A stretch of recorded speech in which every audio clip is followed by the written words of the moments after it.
Hindi ako miserable, masaya ako! Tama na, please! Tama na! Tama mo! Please! Sa'yo pa magagaling na miserable ang buhay ko? Eh, pareho tayong bakla. Hindi miserable ang buhay ko. Masaya ako.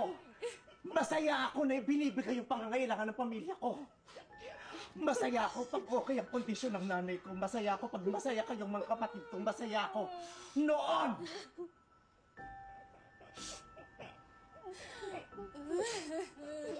Pero tama ka. Tama ka, huwag mo akong gagayahin.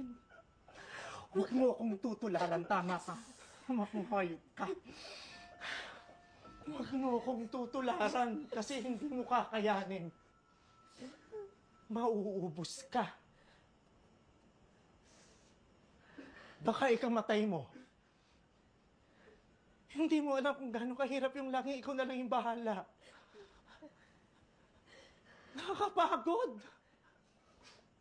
Mapapagod ka talaga. Hindi ka pwedeng magpahinga. Hindi ka pwedeng huminto para huminga.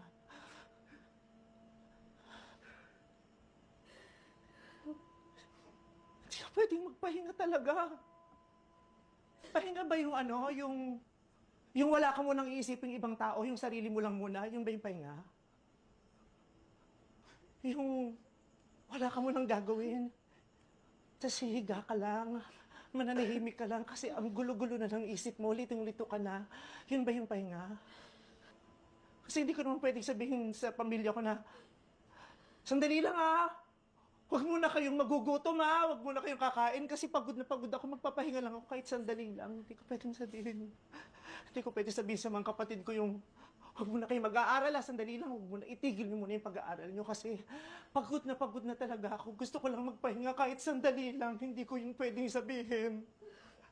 Hindi ko pwedeng sabihin sa inyo na huwag muna kayong magkakasakit o kaya huwag muna kayong bibili ng gamot pag may sakit kayo kasi ang sama-sama na rin ang pakiramdam ko kasi pagod na ako. Magpapahinga lang ako sandali. Hindi ko pwedeng sabihin yun. Hindi ako pwedeng magpahinga.